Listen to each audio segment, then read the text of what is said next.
Affiliation, les 5 erreurs à ne pas commettre. C'est le sujet du podcast de ce jour. Salut à tous, bienvenue dans ce podcast très très intéressant parce que je fais de l'affiliation depuis pas mal de temps mais sous plusieurs formes. Donc je vais vous en parler, je vais vous parler surtout des erreurs que j'ai pu constater au fil du temps, au fil des années et qui me gênent parce que même moi j'ai fait ces erreurs à un moment ou à un autre et j'aimerais que vous évitiez de faire ces mêmes erreurs tout simplement. Première erreur que j'ai constatée, c'est que les gens n'étudiaient pas le marché et encore pire, n'étudiaient pas la concurrence. Encore une fois, quand vous vous lancez dans une thématique de l'affiliation, etc., il est important d'étudier le marché, d'étudier la concurrence, d'étudier la faisabilité du projet, etc., parce que ça va déterminer le coût de cette formation, de cette affiliation, de ce projet d'affiliation. Donc ça, c'est super important de calculer tout ça parce que, encore une fois, quand on met en place de l'affiliation, on attend toujours un retour. On investit dans son site, on investit sur sa chaîne YouTube, peu importe le levier, mais on attend ce retour sur investissement. Et ce retour sur investissement, pour que le business puisse prospérer et que vous puissiez en vivre pleinement ou vous dégager des revenus confortables, c'est de bien calculer ça et que ça ne soit pas trop long pour pas avoir de la démotivation et arrêter le projet. Donc la première erreur des gens, c'est réellement l'étude du marché et de la concurrence, quelque chose qu'ils ne font pas du tout ou qui font mal. Donc avant de se lancer, prenez le temps de faire cette étude de cas et de définir plein de choses. Vous pouvez définir les plateformes, vous pouvez définir le type de communication, etc., etc. La deuxième erreur que les gens font régulièrement, c'est ils vont sur une thématique, ils se rendent compte plus tard que par exemple le prix du produit est très très faible. Et du coup, si un produit est très très faible, mettons à 5, 6, 7, 10 balles et que vous touchez que 7% d'affiliation, par exemple sur Amazon, ça va être très très compliqué de faire des revenus et d'avoir un retour sur investissement. Donc ça, c'est super important. Vous avez des plateformes comme Amazon qui proposent que 7% d'affiliation, mais pourquoi pas faire de l'affiliation par exemple sur la formation. Généralement, les gens ils font autour de 30 et 50% d'affiliation sur une formation vendue.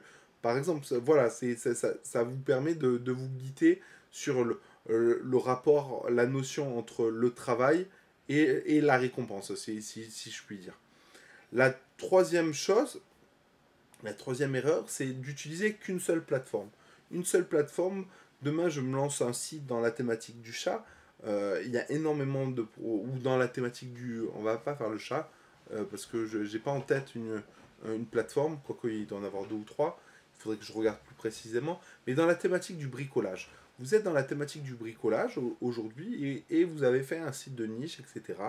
Euh, Ce que je vous conseille fortement, c'est d'avoir plusieurs supports. Donc vous avez Amazon, forcément, mais vous avez des plateformes comme ManoMano qui peuvent vous intéresser. Vous avez des plateformes comme Cdiscount qui peuvent vous intéresser. Vous pouvez mettre en place aussi peut-être des e-books avec OneTPE par exemple. Et vous pouvez même peut-être faire de l'affiliation avec un formateur, etc. Tout ça pour vous dire qu'il est important de ne pas avoir une seule plateforme de rémunération pour un site de niche ou une chaîne YouTube ou peu importe. Pourquoi? Parce que si un jour cette plateforme vous bloque temporairement votre compte ou quoi, ou si cette plateforme arrête, bien que Amazon, je pense pas qu'ils vont arrêter du jour au lendemain, vous risquez de ne plus avoir de revenus et d'avoir investi pour rien. Donc réfléchissez à ça. Quand vous choisissez une thématique, listez toutes les plateformes, tous les produits que vous pouvez vendre, parce que ça peut vous aider réellement à avancer, voilà, à avoir la meilleure stratégie, à avoir des revenus complémentaires un peu de partout.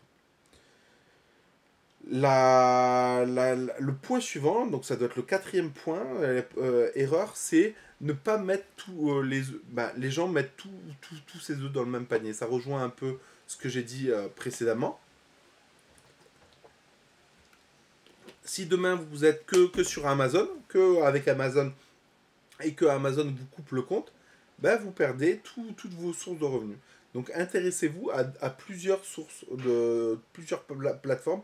C'est super important. Vaut mieux avoir plusieurs sources de revenus, plusieurs plateformes, plusieurs leviers de visibilité. Pareil, la même chose. Si vous faites un site internet, un site de niche, n'hésitez pas à créer une page Facebook aussi ou un groupe Facebook pour l'alimenter aussi et pour pouvoir générer du trafic qualifié, des revenus, créer une communauté, etc. etc. N'hésitez pas à récupérer les mails aussi sur votre site parce que si vous récupérez les mails, etc., ça va vous permettre de les réutiliser pour autre chose, pour des séquences d'email marketing, etc. N'hésitez pas aussi à travailler sur votre chaîne YouTube parce que vous pouvez vous créer une audience par rapport à cette chaîne YouTube. Donc voilà, les erreurs des gens, c'est réellement voilà, de se concentrer sur un support, se concentrer que sur un seul partenaire et au final, ils passent à côté de choses et pire que ça, c'est que c'est pour moi assez risqué. Et la dernière chose, c'est la négligence des gens. Moi-même, j'ai été négligent. Vérifiez est-ce que votre site soit pas piraté, vérifiez votre, analyser votre trafic, que ce soit sur Google Analytics, que ce soit sur, voilà, avec Google Analytics, vous pouvez traquer un ensemble d'informations sur Facebook, sur, comment ça s'appelle, sur votre blog, vous pouvez en trouver sur, voilà, sur YouTube. Ça analyse plein de choses. Aussi en termes de négligence, et voilà, si vous faites du Facebook, etc., même si vous en faites pas encore de la publicité Facebook, mais que vous avez un site internet, n'hésitez pas à mettre le pixel Facebook directement, le pixel Instagram, comme ça chauffe, ça prend de la data, ça récupère de l'information sur vos achats, sur vos clics, etc. Donc c'est super important de ne pas être négligent, de regarder son suivi de positionnement, de prendre ce projet au sérieux. J'espère que cette vidéo vous a servi, réellement. J'espère qu'elle vous a servi. Dans tous les cas, n'hésitez pas à la liker, à la partager. Encore une fois, je fais ça gratuitement.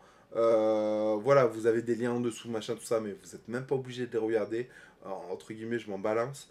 Mais l'objectif, c'est réellement voilà, de prendre conscience sur certaines choses. Et j'espère que je vous ai un petit peu ouvert les yeux sur cette thématique-là. Sur ce, ciao ciao les rouillards.